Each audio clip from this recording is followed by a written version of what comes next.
Hello everybody, hope you're having another blessed day. Now today's video is definitely one that has been a little bit of a time coming. Okay, it's something I've been predicting it would eventually happen, but it hasn't happened in years until the most recently banned list.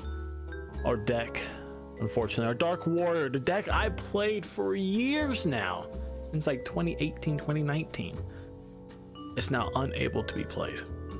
All right, so if you didn't know, our most recent bans one is live on New Year's Day, January 1st. There were a few cards that hit on there. The only one we really care about and affected us is down here. I sold a Two Tails of the Noble Knights.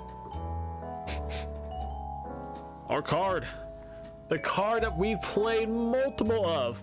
We put right here, multiple of. It's not gone. Destroyed, banished, can never be used in the game of Yu-Gi-Oh again until for some reason they ban it, which will probably never happen. Which means, guys, the deck we played, I was logged back in real quick. Hello. The deck we played for the longest time, the one I even posted not that long ago, a new deck profile on, is now unplayable.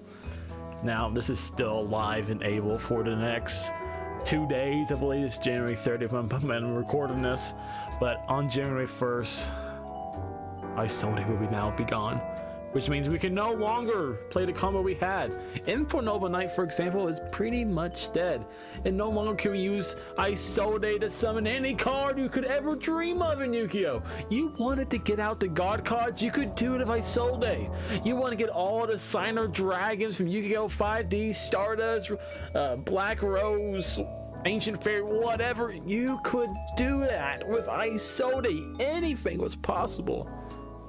Sometimes anything is not what is best for Yu-Gi-Oh!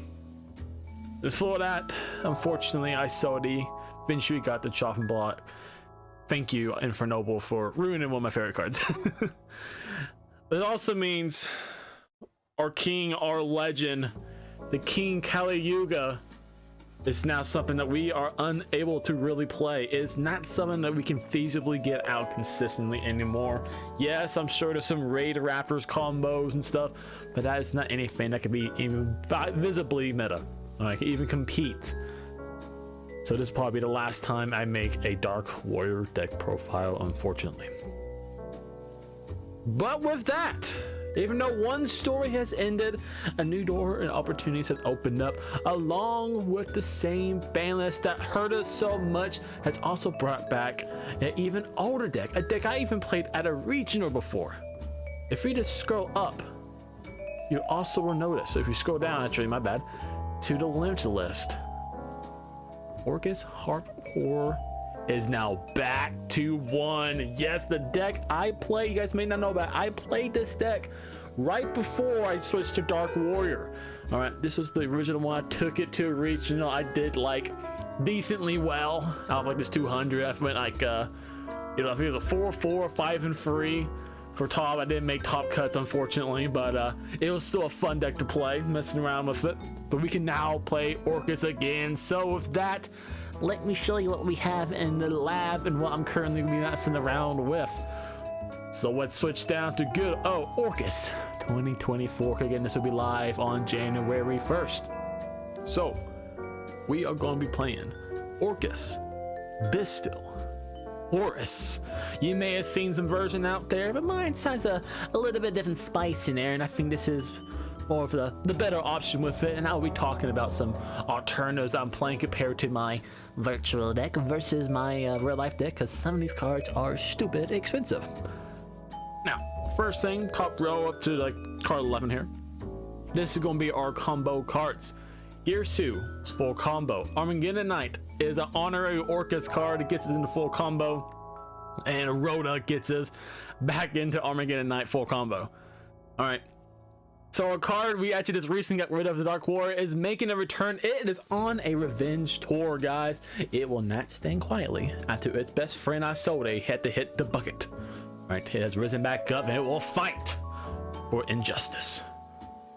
Now, we also play in Pot of Prosperity. This is more of a wild one out there, mainly because it does help with consistency to get us into some extender plays, to get us into the full combo, get us into hand traps, and also extra that we can afford to toss out 3 to 6 cards, no problem. We're not going to use more than half of this whole extra deck going for a combo plays, and probably do less than that. Then same thing with Small World. I don't see a lot of people playing this. I feel like you still should. Being all these cards basically bounce around to get each other out. So like if I have, let's say, any Bystial can basically go into a Horus, and then Horus can basically go straight into a Girsu or Armageddon Knight. All right. Same thing with let's say Ash Blossom. Ash Blossom can actually go into Horus, and then Horus back into Girsu. Droll can go into a Bombard, which goes in Armageddon Knight. So there's tons of opportunities to basically get you any place, and vice versa, get you into a Horus, into a Bystial, into a hand trap, depending on how you kind of drew. I think Small World's still a very viable card for kind of this consistency with your deck. Then we all playing 9 base hand traps, kind of consistent once I'm playing them. Ash Blossom, Droll, and Imperm. These cards are typically always good no matter what format there is, so we keep playing them. Next thing where we kind of switch things up a little bit, you'll see there's definitely an Orcust, quote unquote Orcust card missing, because I don't think you need to play it. But we're all playing 2 Nightmares. Some people play 3, some play probably 1. I think 2 is a good consistency because we do want to have multiple, because also a good Small World target. It's a good discard target in general. It's not bad having multiple of those in the grave, because really it's really nice to send any Orcust to the graveyard. The Harpour at 1. The Simple Skeleton at 1 is kind of general. Then we're playing the Brass Bombard instead of playing the World Wand. Mainly being Brass Bombard can actually help us unbrick our hands. For example, if I draw into Harpour, Simple Skeleton, Nightmare, it's really hard to get those out if I don't have like a Horus card in my hand. Alright, so Brass Bombard is kind of a more consistently way to make sure we can unbrick our hands and keep comboing off. For example, I go Girsu, draw Bombard, banish Bombard to send Nightmare or Harpour from the hand to the graveyard, and then go through regular lines of play with that. Only time World Ones really use is really just in case we get like DD Crowed or Bystial at a weird spot, right? Because I don't think anyone's really going to try DD Crow before the activation of Harpour or Nightmare. All right, don't wait till it's activated and then change. So if you do get a shuffle back, you can't still activate the effect. All right. So at that point, it's not really any point bringing it back thanks to World Legacy 1. And a lot of times, through the lines of plays, we won't be able to get World 1 to the grave regardless. Alright, so I think it's better to play Brass Bombard versus World Legacy 1. And also, it is technically a normal summon, which can help you get into Galatea more easily in case you don't have an Orcust play opened up. And then I'll play into Babel. That's kind of more generic combo. Crescendo, I'll talk about that in a future video as I go for more of the example of combo plays, and my Crescendo is still pretty good in this deck. Next thing, I'm going to show you the Horus package we're playing, which is 3 MSDs, 1 Happy, and 2 King Sarcophagus. If you didn't know, basically empty his effect. You can send it and 1 other card from your hand to the graveyard. Well, technically 2 cards, which always it, and 1 other card to the graveyard. To add a King Sarcophagus to your hand and then draw 1. And then you can activate King Sart to send another card from your hand to the graveyard to send another Horus monster to the graveyard. And basically Horus monsters have the effect that as long as there is a King Sarcophagus on the field, you can basically special summon from the graveyard. Alright, so it's pretty good. Right, easy to get into your rank 8 plays to get your protection or extension plays. It also helps you kind of unbrick your hand, similar to like Brass Bombard. This one helps you basically mill out a Brick Nightmare or a Harpour that's in your hand that you need to get to the graveyard. All right.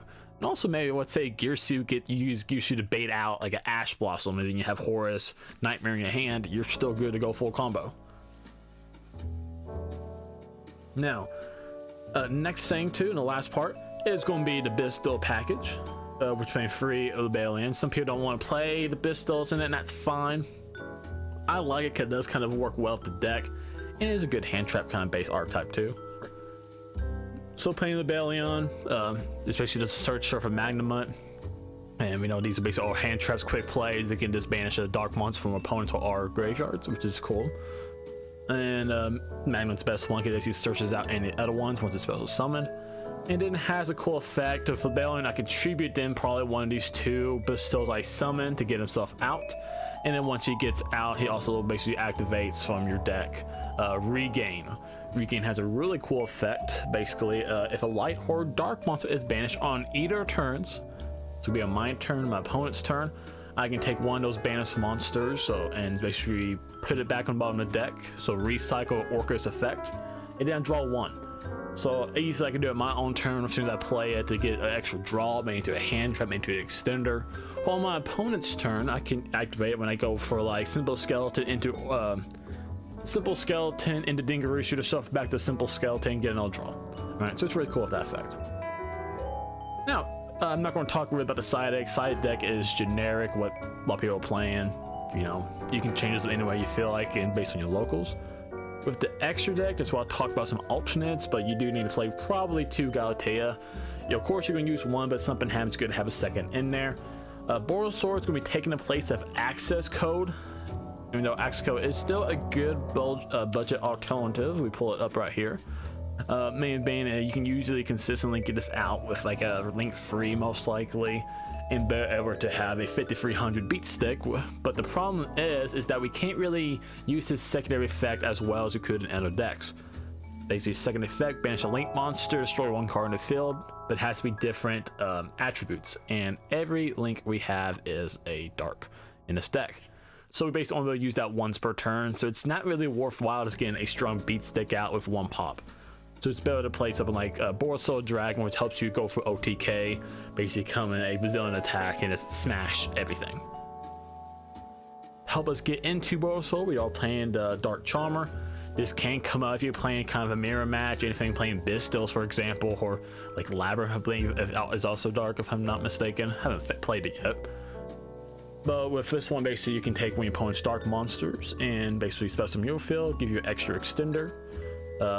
IPs, typically in combo play that help us link off into like a Zerberus or Nightmare Unicorn, or even like an SP Knight.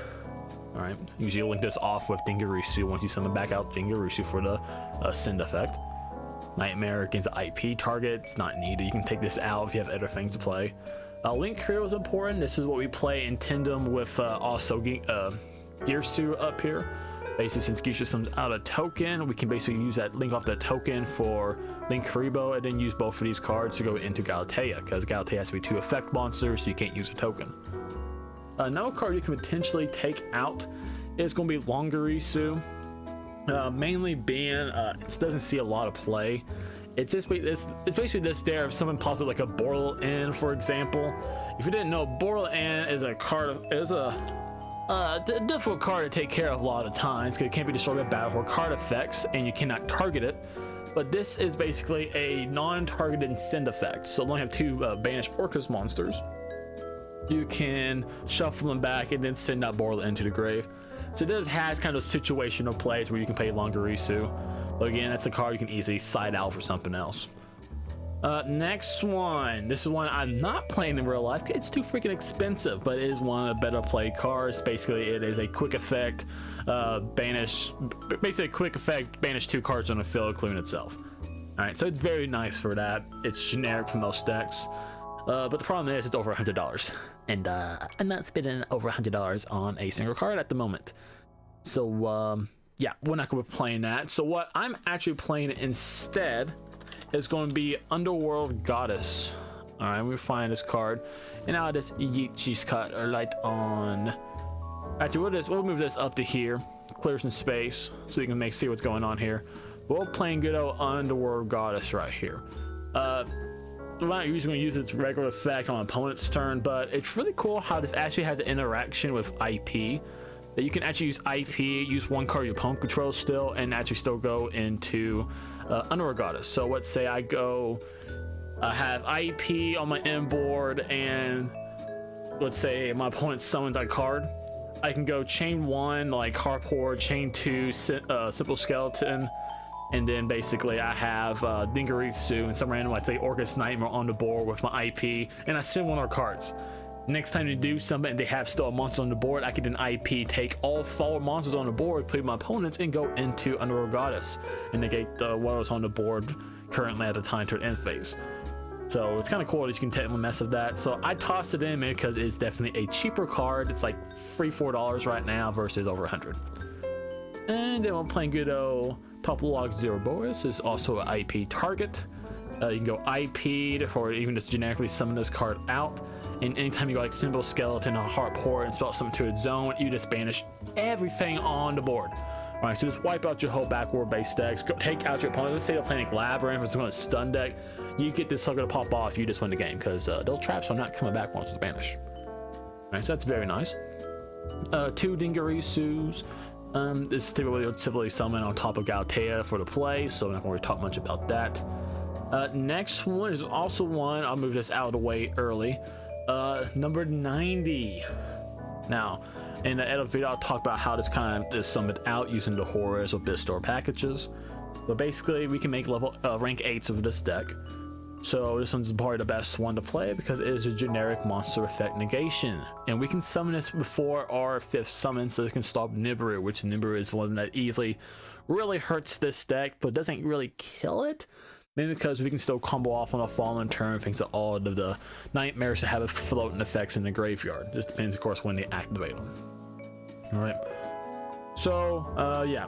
This, unfortunately, is still also $90 to $100 currently, but thankfully, it does have a pretty soon, what I've heard from the forums, a reprint coming out. So once that reprint comes out, we will be playing this in my RL deck and playing it regularly.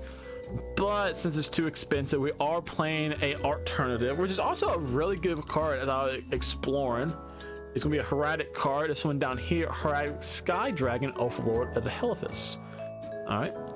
Maybe being no, it doesn't protect you from monster effect generically, but it protects you from anything that targets. So this protects you from cards like DD Crow, for example. Okay, it takes anything in your graveyard, your banished area, or cards on the field. Takes from DD Crow.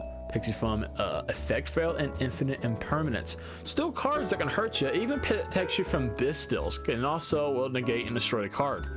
So let's say they go Chain, Magnamut, or Drew Swarm to banish the Orcust. We could then activate this in response and protect our cards. So, you know, this is also a really good card to play. And actually, one, as I keep on experiment with it, I may keep it as an extra option. Depending on, say, my opponent may not be playing Nibiru, for example, but playing like Imperm and Effect Failure and all those other single target cards. This could be a very good alternative. All right.